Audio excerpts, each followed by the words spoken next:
Defest Istanbul da görüşürüz.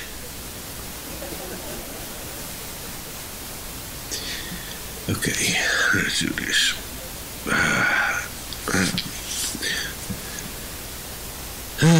Defest Istanbul da görüşürüz.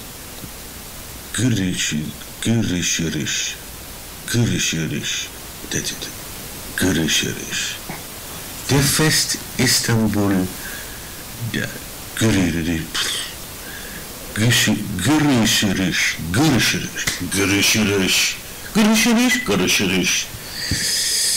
Defest İstanbul da görüşürüz.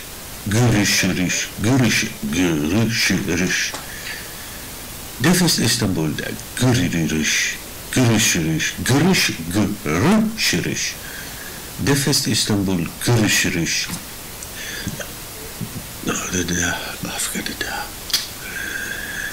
Defest İstanbul'da görüşürüz.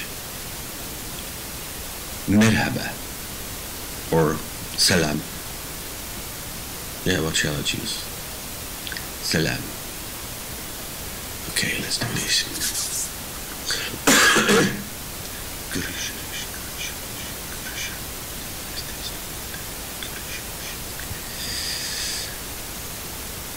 Salam. What did I want to tell? To say. Salam. Defest İstanbul'da görüşürüz. Yes.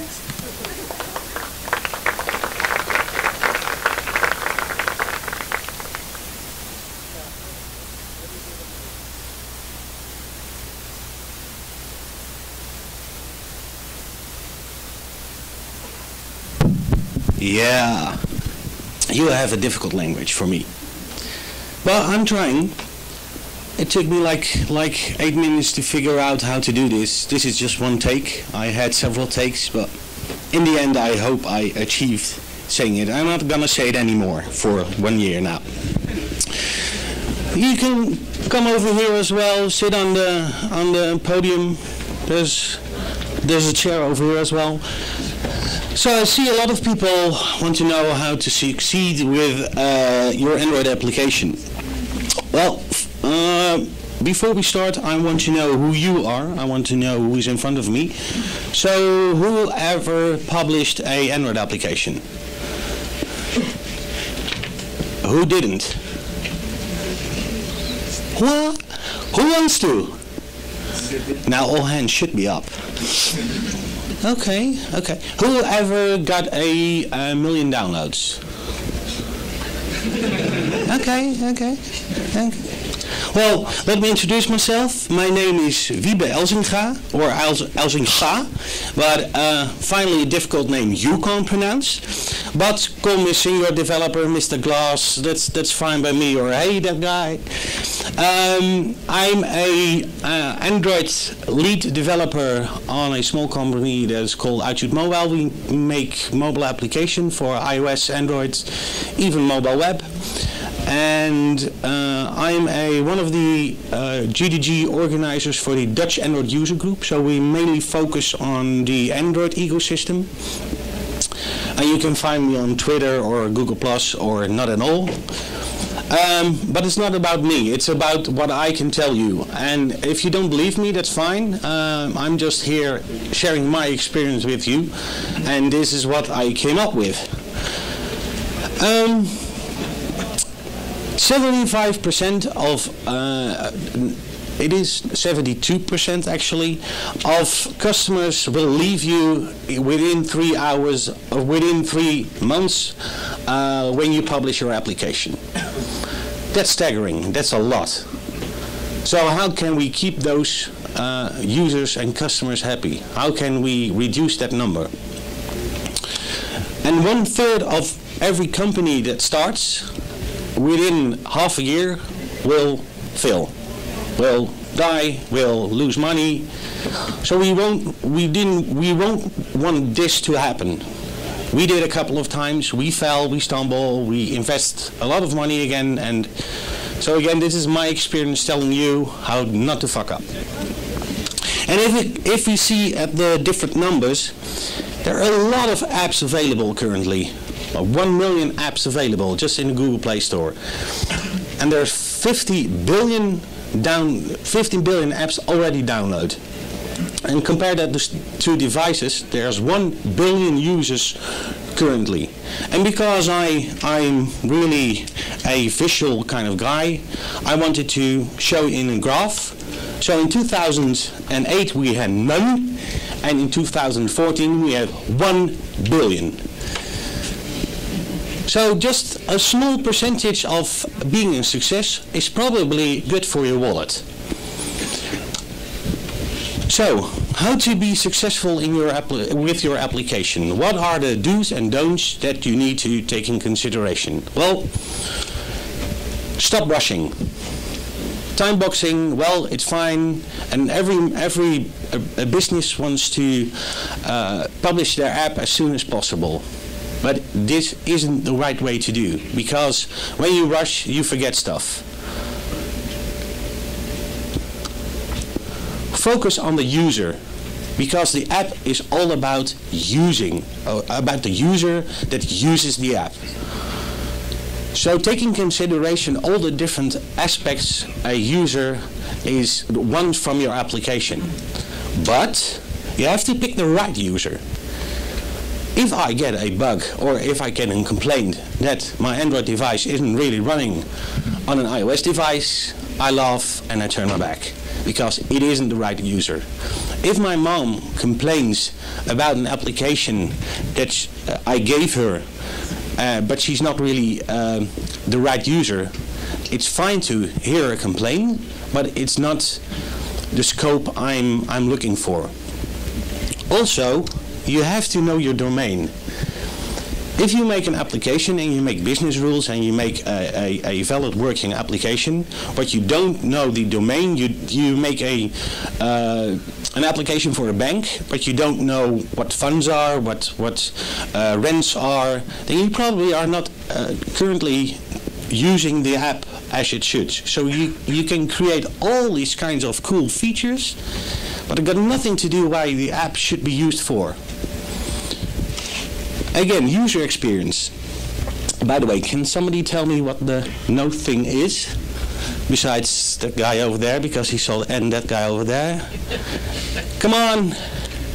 I have prizes, yeah? His both hands are full, so he uses his nose. His nose, yeah. Well, you know what it's called. If you do a different one, where you just use your hands but not touching on the screen, it is a stylus. It's one of the first stylus things out there.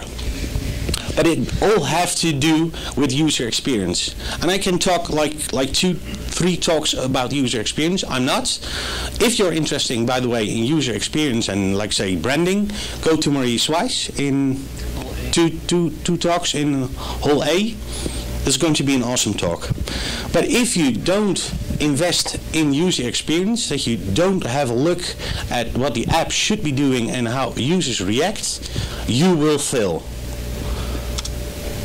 So it all comes down to, I don't want to think when I use an application. So I saw this at a hotel and I still don't know what the buttons will do. Can somebody please explain? Sorry? Up and down. Okay. You get a prize from me later. That's one. I have several prizes. Now, if I use an application, again, it's the user experience. I don't want to think about what it says, what it has to do. It should be intuitive. It should, even getting instructions. There's a little debate going on, like in showcase view, when you first introduce like a helping hand to the user. If the application is really good, you don't have to explain how it works. He will find out. He won't do a transaction from a bank application unless he's certain that he's doing the right way. He's not reading text. So think of that. Don't make me think. Again, if you think like a human. This is a good example from, I always the bad examples I always pick, no, not all. Most of the bad examples are iOS applications. I can't help it. I'm a somewhat Android Google fanboy. What I mean with think like a human, if you create an application, think of the way it is done in real life. So if I make an application that scans a barcode, I'm not going to take a picture. I'm used to the barcoding scan equipment that just swipes or reads the barcode and that's it. So doing the transition from this way where I just take a picture and it randomly reads a number, this is not really barcode scanning. This is taking a picture. So just a short transition to an actual barcode reader, it's much convenient for the user. So you don't get any complaints. And also, don't make me work. So I have to explain, so this is a bad UX because I have to explain the example here. But if you create an application and you want a user to log in or to add an account, don't do it the first time. If I open an application and I get two choices, either log in or continue, I never would log in. It is hard, right? So just show him the non-logged in function. Eventually, if he wants to see more, you can say, you can log in. Or go to an account where he has to register. Don't block him with the first way of the registration. It is really annoying. Think of maybe using UI conventions. So there's a lot of way of designing, let's say, a dashboard, but they're still unique in their own experience. So try to create different UI conventions for your application. If I'm an Android user, I'm used to top navigation. I don't want to see iOS buttons because it's annoying. And I'm an Android user, so don't offend me. So stick to the platform you know. A good way to do this is to make prototypes. You don't actually have to write code to invest if your user experience is good. Do some kind of prototyping, like even the easiest one, a piece of paper, or you can do it digitally where you can test. So I can show you a prototype that actually if you click on a image that is a button, it skips to a next page, fragment, whatever it's in my application. The reason why this is important, I don't have to spend a lot of money making my application to find out it is really crappy. I can still experiment with the user experience. Come to think of it, probably it's a good way to do some analysis. Make your application like a skimming application simple and show it to a user and let them play with it and see how the user reacts. Is it normal that on the top left side there is a button to do something? Well, I'm a developer, I'm a designer, maybe I think, but I'm not the actual user. So let people play with it and see how they react to, like, say, if I switch the button to the right. Is it normal that the reaction of a user would be, I'm looking for a button that's on the right? Also, you have to look at the market. What are the current applications that might look similar or might act the same as your application? We had a very busy period, or very booming period, when the chatting function first was introduced. So we saw WhatsApp, we saw Facebook Messenger, we saw Google, we saw even Apple doing their stuff. If we are not unique, they're not going to use it. So don't reinvent application that is already there. Think of the uniqueness in your application, what sells you. Why are you becoming a success? Also, you have to know your platform. If I create an application, I do need to know there is something called material design, because it's the new way to go. I need to know that I need to give feedback to the user whenever they press a button or a text to go to the next page. If I don't, and I'm not telling you that you need to know all the ins and outs, but from a design point of view, you have to know what's out there. And even I make mistakes. So when material design was introduced, I skimmed through the documentation and was really surprised. And then I started redesigning some screens and showing the customers. And then a colleague of mine who was sitting over there said, well, did you know there is a snack bar? And I said, what? So, does anybody know what a snack bar is? Yeah? No, you're just turning like this, but I'm choosing you. When user delete row, show above the navigation bar. Yeah, so let's say if I do an action and I say, oh, I'm swiping away something, there should be a text and an undo. This is what normal a snack bar is. And I got confused because I know toast. Toast is a static way of showing, well, there's something that you can do. But you can use a toast as well for the same function. So it's not important that you know there is a way of interacting with the user, but it's convenient to know there's a difference between a toast and a snack bar. Also, read the reviews. And this is a sore topic because we get a lot of crap reviews that turns out not to be crap. The nature of people is to bitch. Basically, that's it. If there's just a little tiny thing wrong, the complete app is wrong. So let's say, like, you need to hire me so I can fix your entire. Don't treat him seriously. The downside is, the fucking guy just started me just one. So now I'm happy that we finally can add reviews back to the user. Be careful, by the way. So if you say, well, you're crap as well, we don't want to hire bitches. Well, you're not going to be really popular.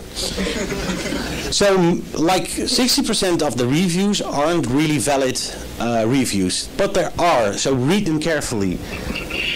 Like this. If you really have the intention to improve, you have to take reviews seriously. Care about your customer. They're gonna buy your product, or they're gonna use it, or they're gonna tell about it, or they're gonna do an excellent review. Care about all the users. Even though the crappy guy was complaining last time, it can be a valid user. He's just verbally stupid. He can't help it. But he's a user that uses our app. Maybe you have to think of adding value to your application. So this is what you normally see in the App Store. There's somebody created a additional feature and said, well, now my notifications get shown on Android Wear. Small change, big result. The reason is you add value, you add existence to your application. Don't go mad, don't go to your next application publishing, add home widgets, customization, but think of added value that works for you.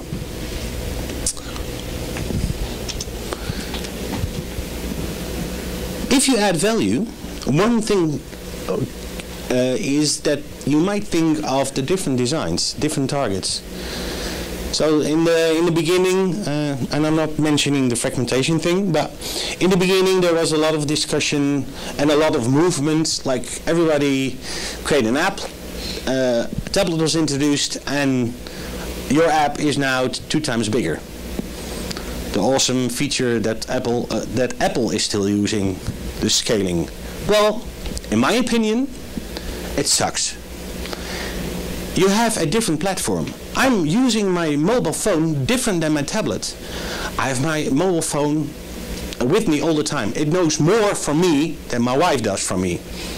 But my tablet is just watching videos, maybe casting it to my Android TV. It's not Google TV anymore. Android TV, my Chromecast. But I'm not doing my quick browsing or not reading my email every night. I have my mobile phone. If I want to read an email, I get a notification by my watch, I read my email, and that's it. think of your design that has to target your audience on that. If I do, let's say Google Maps, if I want to use Google Maps and I use it on my phone, probably I'm standing somewhere, I need to go somewhere. If I use it on a tablet, it's probably at home and I want to know where I'm going tomorrow. So this is different. I have a bigger screen, I can show more details.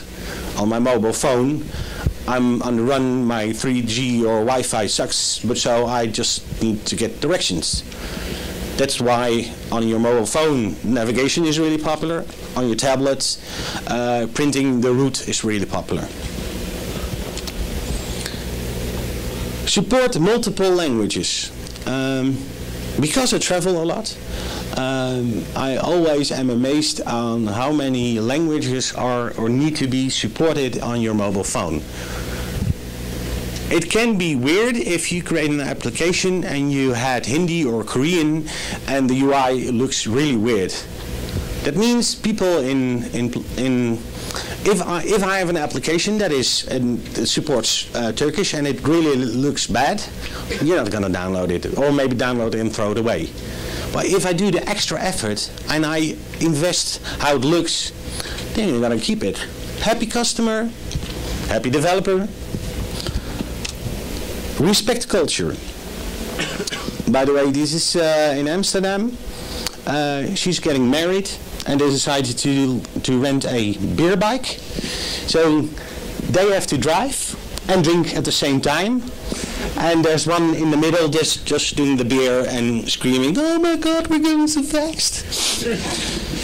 The reason why I mention this, different cultures have different things that maybe I do or don't understand, but I have to take it in consideration. I don't want to insult you because you have a different culture.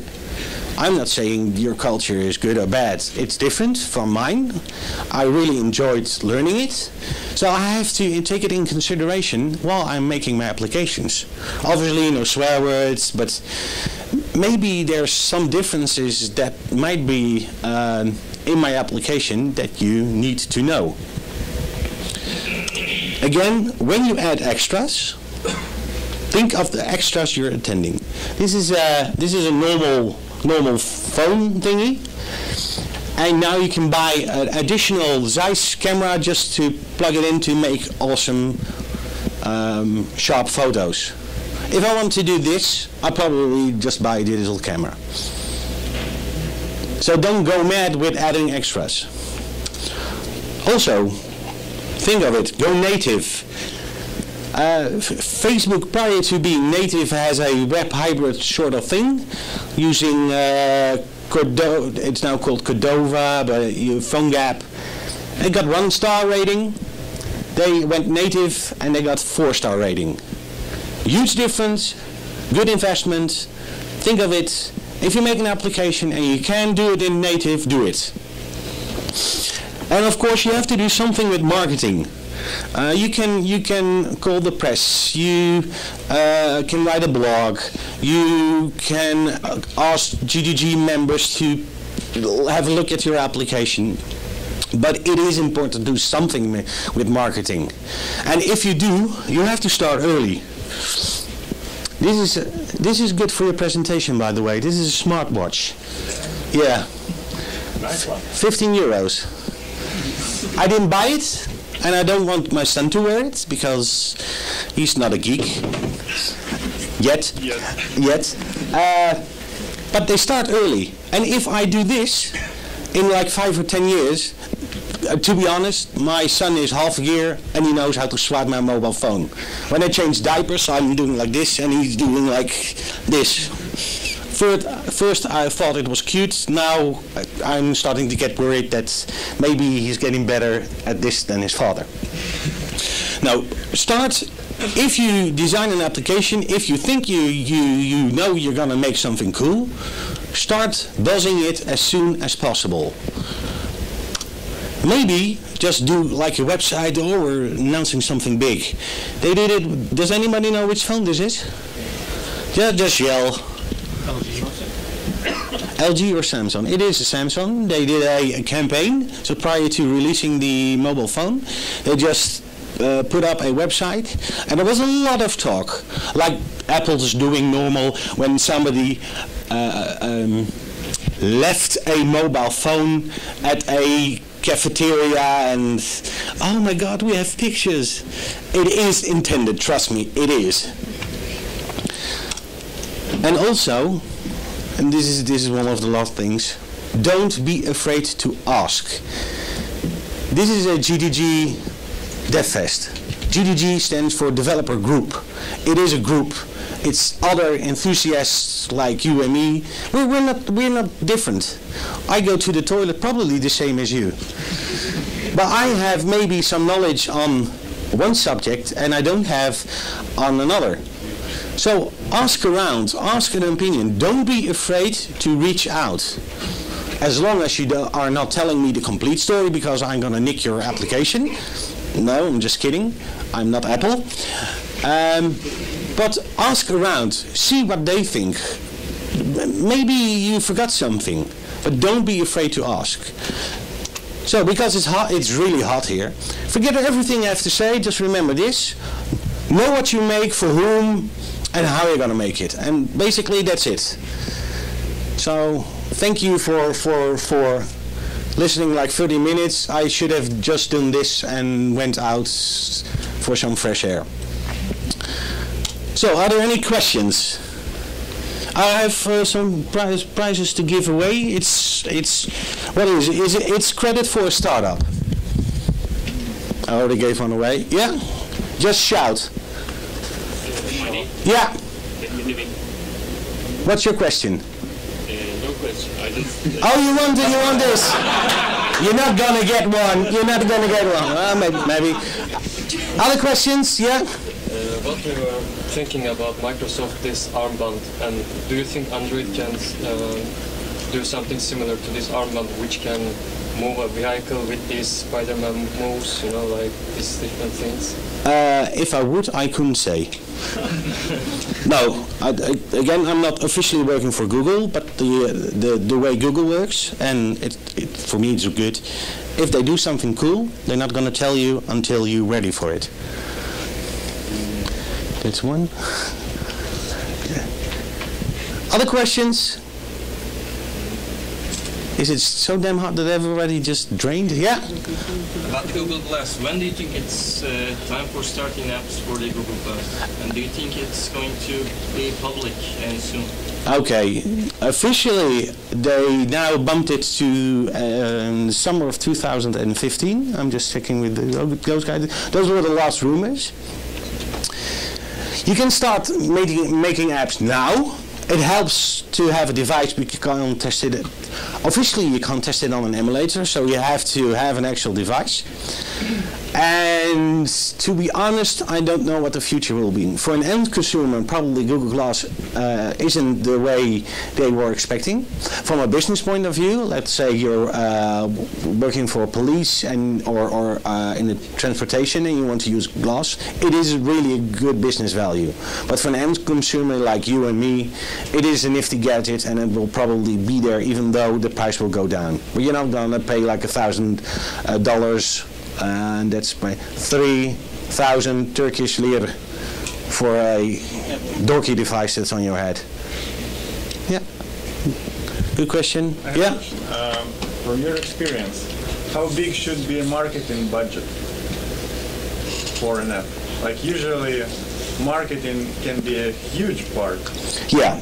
And the most annoying answer I can give you, it all depends on your product. If it's a little application that is cheap and doesn't have much business value, you're fine with writing a blog and post it and showing during a GDG meetup. If it's actually like a big product, like Facebook, you're talking about millions. But percentage-wise, it should be like 15-20%. Start with that. From the total budget, yeah. It really depends. Okay, I'm not going to answer questions anymore because it's too damn hot and I think we're out of time. When is the next talk? In 5 minutes. Then I will quit. If you have any questions, pop by after this talk, because I'm doing another talk.